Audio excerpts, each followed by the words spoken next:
영화를 보고 나오면 머릿속엔 온통 물음표밖에 없을 겁니다. 버닝 리뷰입니다.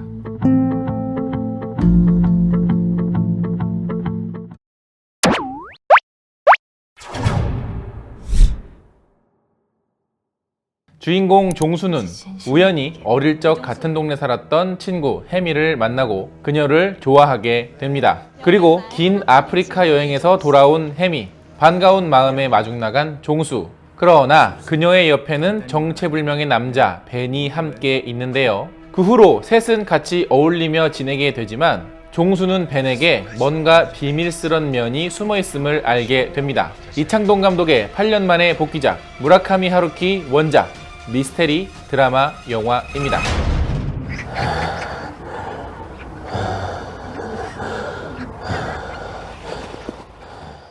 안녕하세요. 같이 영화 보는 남자 엉준입니다. 오늘 리뷰해드릴 영화는 버닝인데요. 요새 영화들이 너무 스포를 안 하면 리뷰를 할 수가 없어. 그래서 이 영화는 스포 없는 가이드 리뷰를 앞부분에 놓고요. 중간 이후부터는 스포가 포함된 리뷰를 할 예정입니다. 그래서 즉 영화를 보신 분들이라면 이해하실 수 있는 부분들을 어느 정도 정리를 해서 뒷부분에서 리뷰를 할 거니까 영화를 안 보신 분은 앞부분만, 영화를 보신 분들은 중간 이후도 끝까지 같이 보시면 되겠습니다. 요새 영화들이 뭐 데드풀도 청불, 뭐 버닝도 청불. 요새 청소년분들은 볼 영화가 없네요. 네, 시험 공부나 열심히. 자, 이 영화 버닝은 한마디로 정리하면 재미는 없지만 흥미로운 영화입니다. 물론 충분히 지루할 수도 있어요. 뭐 어렵다, 뭐 난해하다라는 이야기가 굉장히 많지만 그렇게 사실 알고 보면 어렵지는 않습니다. 그냥 영화에 나오는 장면들을 그대로 따라가면서 심플하게 생각하시면서 보시면 되는데요. 막 모든 장면 막 하나하나 막 동작 하나하나까지 전부 다 의미를 담아서 막 해석하려고 머리를 막 쥐어짜내면서 영화를 보실 필요까지는 없다라는 겁니다. 그냥 쭉 흐름대로 따라가시되 이해가 안 되는 장면은 안 되는 대로 놔두고 다음 장면으로 넘어가셔도 된다라는 거죠. 그리고 이렇게 얘기하고 나니까 마치 그 시험 문제 풀 때 그 팁 알려주는 것 같은데, 모르는 문제 나오면 일단 넘어가서 이렇게 풀어라. 자, 그러면 이 영화 왜 어렵냐고 느낄까요? 왜 난해하다라고 느낄까요? 아마 불친절하기 때문일 겁니다. 이창동 감독의 영화들은 뭐 중요한 소품이나 표정 같은 것들을 어떤 클로즈업 인서트로 보여주는 경우가 많지 않습니다.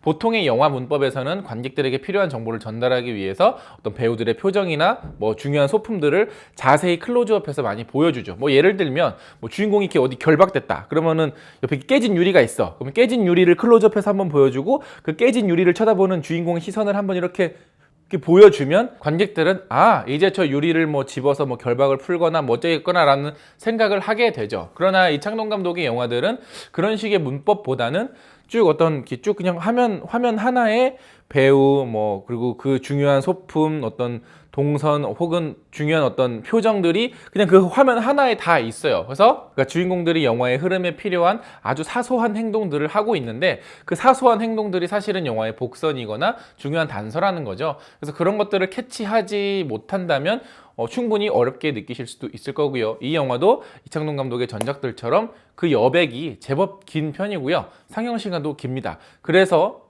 이 영화는 충분히 지루하게 느끼실 수도 있다라는 거죠. 물론 재밌게 보시는 분들도 계시겠지만, 그래서 이 영화는 배우들이 하고 있는 미세한 동작이나 미세한 표정들을 캐치하면서 감상을 하셔야 되는데요. 뭐 유아인, 스티븐 연, 전종서, 이 연기 참 잘하는 젊은 배우들의 표정, 뭐 손짓, 혹은 이 배우가 얘기할 때 듣는 얘의 리액션, 혹은 어떤 손동작, 어떤 소품을 활용하는 법들을 잘 캐치해서 보시면 된다는 겁니다. 그래서 설명이 굉장히 부족하다, 뭐 불친절하다고 느끼실 수는 있지만 사실 따지고 보면 굉장히 친절한 영화기는 해요. 모든 복선들이나 영화의 흐름에 필요한 모든 것들은 다 보여주고는 있으니까. 다만 이 영화는 이것은 이렇다, 저것은 저렇다 라고 명쾌하게 설명하는 영화는 아닙니다. 그래서 이 영화는 영화를 보고 나오신 다음에 영화에 나왔던 여러 가지 단서들을 짜 맞춰서 관객들이 스스로 결론을 내려야 하는 영화입니다. 그리고 그게 감독의 의도이기도 하고요. 극장보다는 극장 밖에서 굉장히 할 얘기가 많은 영화인 것 같고요. 집중력보다는 기억력이 좀 더 필요한 영화. 혼자보다는 여럿이서 같이 보고 나오신 다음에 서로 까먹었던 부분을 이렇게 서로 이렇게 카페 같은 데서 짜맞추면서 영화를 다시 한번 곱씹어보라, 이렇게 말씀드리고 싶습니다. 당연히 배우들의 연기 디테일도 굉장히 좋은데요. 그 중에서 여주인공인 전종서의 연기는 정말 대단합니다. 예, 정말 대단하고요. 뭐 대사도 귀에 쏙쏙 들어오고 이 영화 안에서 보여주는 여러 가지 모습들이 상당히 매력적입니다. 당연히 다음 작품이 기대가 되는 배우이기도 해요.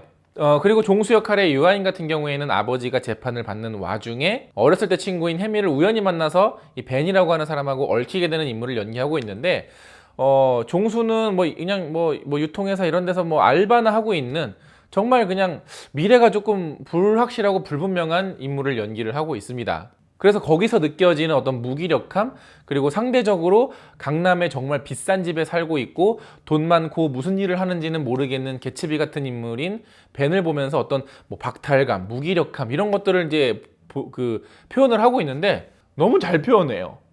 보는 사람이 막 속이 터질 정도로 잘 표현하고 있습니다. 그리고 벤 역시 자기가 남들보다 우위에 있다는 걸 알면서, 사회적으로 좀 더 높은 지위에 있다는 걸 알면서 그걸 티내지 않고 어렴풋이 은근슬쩍 드러내는 참 재수없는 연기를 잘하고 있어요. 즉 기존에 이 두 배우들이 가지고 있었던 특징이 있죠. 에너지 넘치고 감정이 분출하는 연기들이 전작들에서 많이 보였다면 이 영화에서는 그렇지 않습니다. 굉장히 억누르고 있고 굉장히 절제된 모습을 보여주고 있는데, 그런 새로운 매력이 너무나도 훌륭하게 표현되고 있는 연기를 보여주고 있습니다. 그리고 이 영화의 촬영도 참 좋은데요. 영화의 성격이나 여러 느낌이 곡성하다고 비슷하다는 얘기를 많이 하시죠. 아마 그 중에 가장 큰 이유는 이 영화의 촬영 감독이 곡성의 촬영 감독인 홍경표 촬영 감독이기 때문에 그런 느낌을 느끼셨을 수도 있을 것 같아요. 보시면 촬영이 되게 뭔가 어떤 테크닉적으로 유려하다는 느낌보다는 몇몇 장면들은 이게 과연 이창동 감독의 영화가 맞나 싶을 정도로 묘하게 어떤 약간 스산한 분위기가 이 영화의 색깔하고 굉장히 잘 녹아 있어요.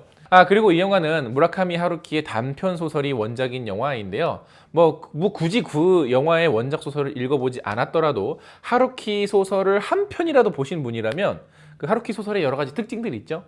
정말 이 영화는 그냥 무라카미 하루키예요. 그냥 이 영화는 그냥 하루키 영화입니다. 예, 그게 스크린 전체에서 나와요. 예, 이거 하루키 소설을 좋아하시는 분들은 어떤 느낌인지 100% 아실 겁니다. 자, 그럼 여기까지가 가이드 리뷰였고요. 이제부터 스포 리뷰를 시작을 할 테니까 영화를 안 보신 분들은 여기서 멈춰주시고, 영화를 보신 분들은 여러분의 생각과 저 엉준의 생각을 비교해 가면서 리뷰를 끝까지 한번 보셨으면 좋겠고요. 궁금했던 내용들이라든가 이런 것들 댓글에서 같이 한번 토론해 보도록 하죠. 그럼 스포일러 리뷰 시작합니다.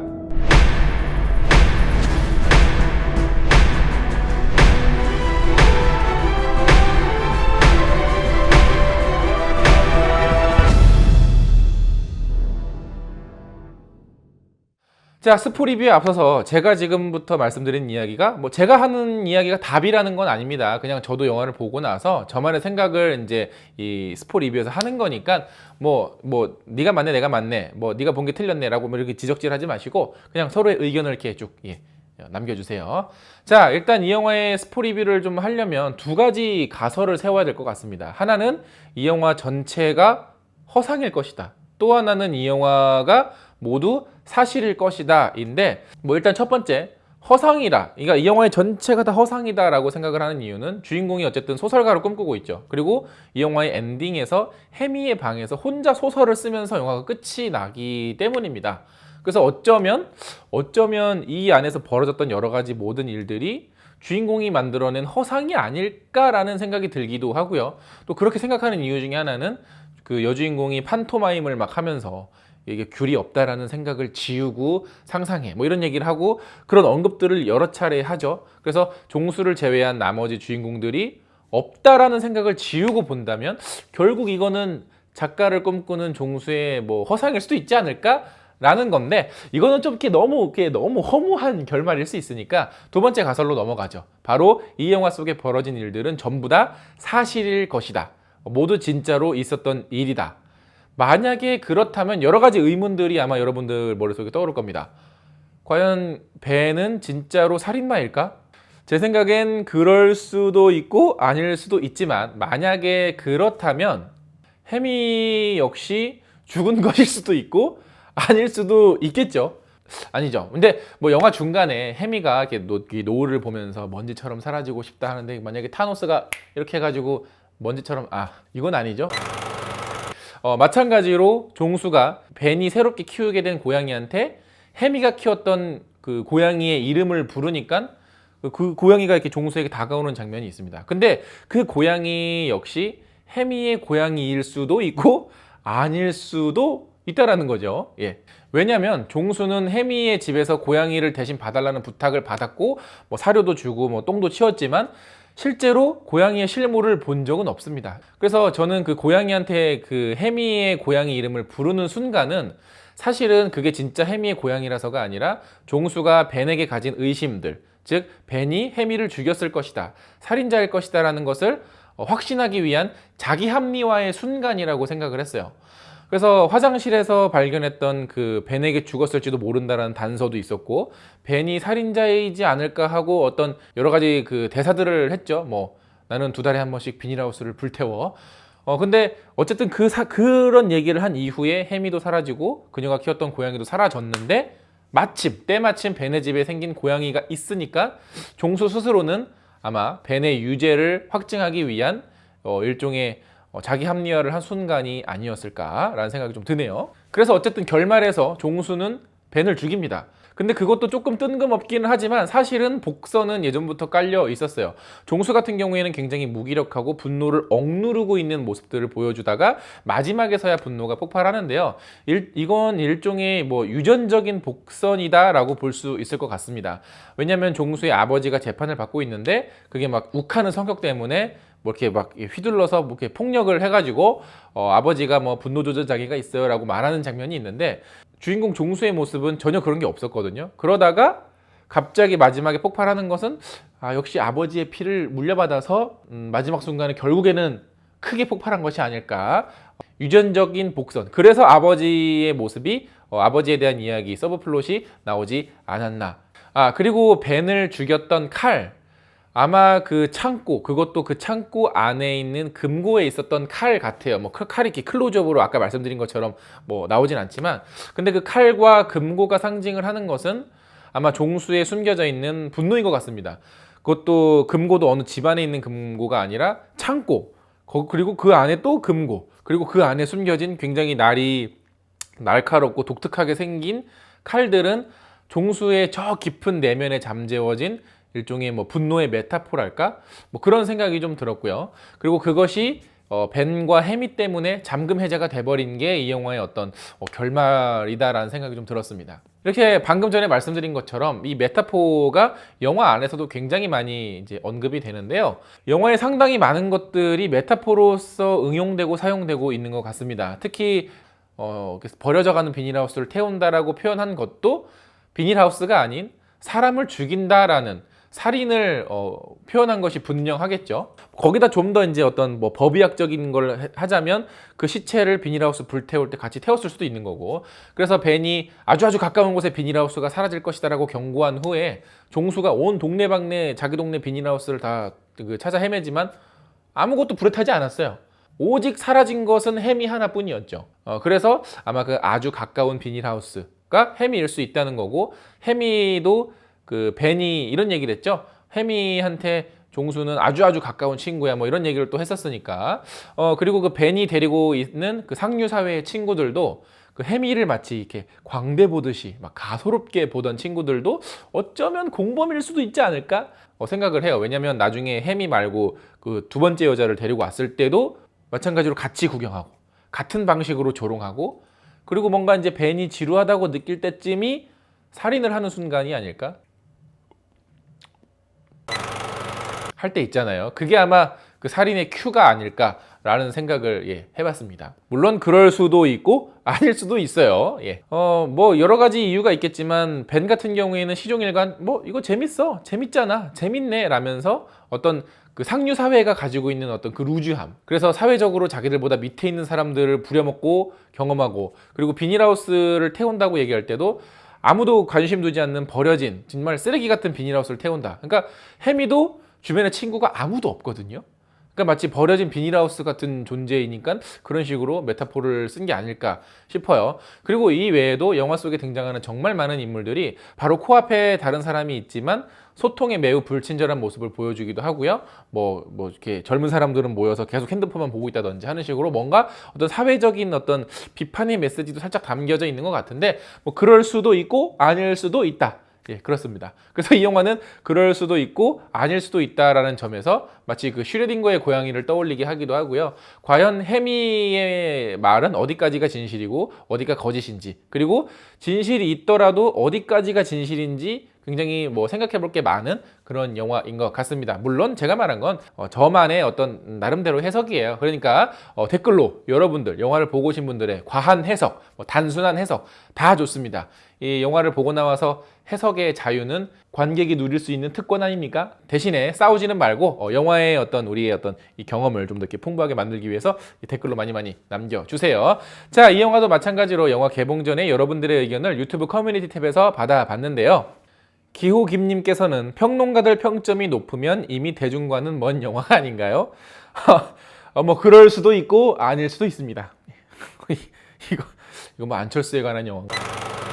지오 데카님께서는 소공녀 빼고 근래에 개봉한 한국 영화들은 정말이지 별로더군요. 버닝은 최근 한국 영화에 실망한 관객들이 실망감 없이 볼만할까요? 제가 앞서 말씀드린 것처럼 지루할 수 있어요. 그리고 이 영화는 오락 영화도 아니고 어떤 상업 영화의 문법을 따르지는 않습니다. 그래서 불친절하게 느낄 수도 있기 때문에 볼만은 하지만 취향에 따라서 분명히 갈릴 수 있다는 거. 서주영님께서는 무라카미 하루키의 원작 헛간을 태우다를 기본으로 했다는데 그 어떤 감독도 무라카미의 그 특유의 허무, 상실감 그런 느낌을 초현실적인 그런 느낌을 못 살린 것 같아요. 제대로 살렸나요?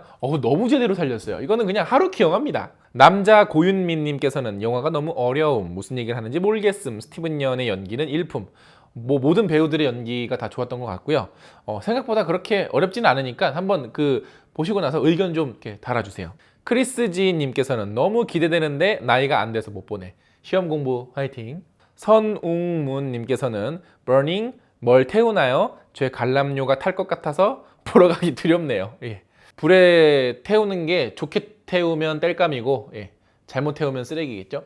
IJ 팍님께서는 슬로우모션으로 일몰을 보는 듯한 전개와 결말 2시간 28분을 견디고 나면 남는 건 요통과 허무 30분만 줄였어도 훨씬 좋은 영화가 될 수 있었다고 생각을 합니다. 저도 조금 더 줄였어도 괜찮았을 거라는 생각을 해요. 한지혜님께서는 아무리 곱씹어봐도 알쏭달쏭합니다. 다들 좋다고 하는데 사실 저는 어디가 좋은 것인지 이해가 안 되네요. 그러니까 마치 약간 한약 같은 느낌이죠. 몸에 좋다고는 하는데 이게 쓰고 맛도 없는데 이게 대체 어디 좋다는 거지? 라는 느낌? 뭐 재미없으셨으면 그냥 재미없다고 하셔도 괜찮습니다. 자, 이렇게 앞으로 영화 리뷰를 하기 전에 유튜브 커뮤니티 탭에서 여러분들의 의견도 같이 영상에 담아드리고 있으니까 영화를 보고 오셨으면 댓글도 많이 달아주시고요. 영화 보고 오신 분들 계시면 영화에 대한 의견 정말 많을 것 같죠? 영화에 대한 의견 댓글로 많이 달아주시고 영상 재밌으면 좋아요 누르는 거 잊지 마시고 구독 버튼 아직 안 누르셨으면 구독 버튼도 꼭 눌러주세요. 그러면 저 엉주는 이제 머리 아프니까 저 빨리 리뷰 끝내고 쉬도록 할게요. 다음에 더 재밌는 영화 리뷰로 찾아뵙겠습니다. 다음에 만나요. 안녕.